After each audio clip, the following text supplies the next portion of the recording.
कोलकाता के काशीपुर बेलगछिया से बीजेपी विधायक रितेश तिवारी का विवादित स्टेटमेंट सामने आया। उन्होंने जनसभा में कह दिया कि मुस्लिम समुदाय ने उन्हें वोट नहीं दिया है, इसलिए अगले 5 साल तक वे उनके लिए कोई काम नहीं करेंगे और कोई प्रमाण पत्र भी नहीं जारी करेंगे। आपको सुनवाते हैं कि नवनिर्वाचित विधायक रितेश तिवारी का वो विवादित बयान, जिसको लेकर के अब बवाल हो रहा है और ये कह रहे हैं कि मुस्लिमों ने उन्हें वोट नहीं दिया है, इसलिए उनका काम नहीं करेंगे।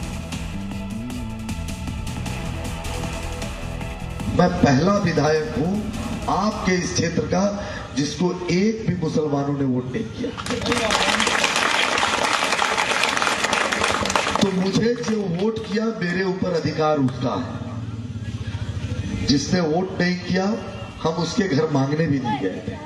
और आज बाबा भोलेनाथ को साक्षी मान के कहता हूं, एक काम उनका नहीं करूंगा आने वाले 5 साल में।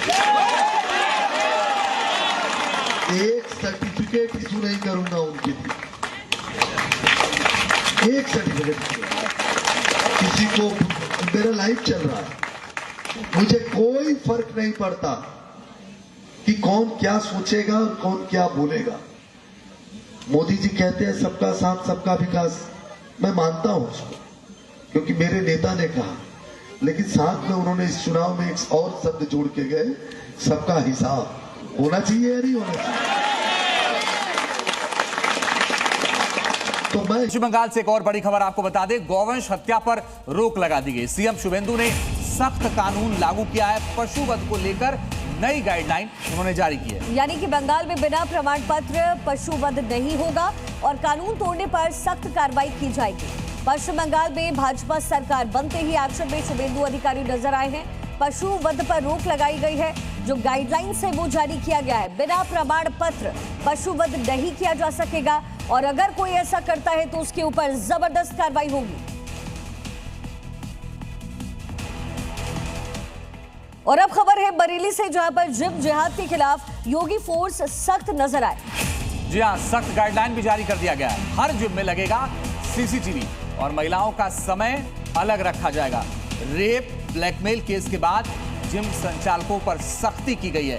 बरेली, बदायूं, पीलीभीत और शाहजहांपुर के लिए ये गाइडलाइन जारी की गई है। बरेली रेंज के डीआईजी अजय कुमार सानी ने ये निर्देश जारी किए। ये फैसला एक जिम में महिला डॉक्टर से रेप और ब्लैकमेल के मामले के बाद लिया गया है और साथ ही ये भी कहा गया कि महिला ट्रेनर भी रखना अनिवार्य होगा। तो डीआईजी बरेली रेंज के अजय सानी ने यह फैसला लिया है और जिम जिहाद पर योगी फोर्स फिलहाल सख्त है। बरेली में नियम लागू कर दिया गया और बरेली रेंज में जितने भी जिले आते हैं उन सब के लिए यह आदेश लागू किया गया है। तो जिम जिहाद के खिलाफ योगी फोर्स समय उत्तर प्रदेश के अलग अलग इलाकों में उतरी हुई है। जिम जिहाद पर योगी फोर्स सख्त है। कानून बनाए गए हैं, नियम लागू किए जा रहे हैं।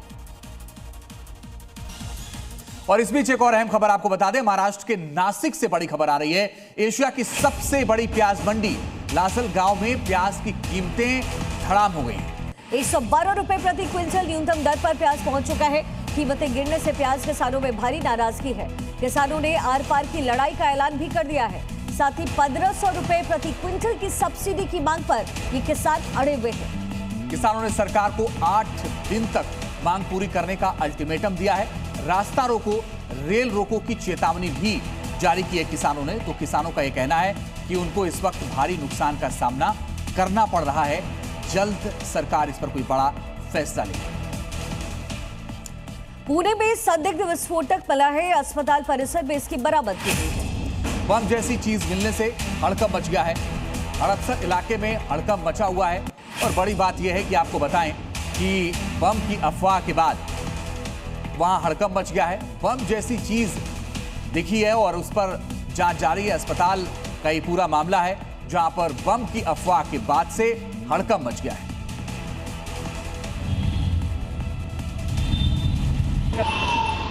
ये कुछ तस्वीरें हम आपको इस समय दिखा रहे हैं जो बरामद हुई है। उसकी ये तस्वीर, यहाँ पर पुलिस पूरे मामले की छानबीन कर रही है। जांच पड़ताल पूरे मामले को लेकर के अब किया जा रहा है। पुणे में दहशत का माहौल, बम वाली अफवाह यहाँ पर फैलाई गई और उसके बाद की ये तस्वीर जहां पूरे एरिया को कॉर्डन ऑफ करके पुलिस प्रशासन अलर्ट मोड पर नजर आई है।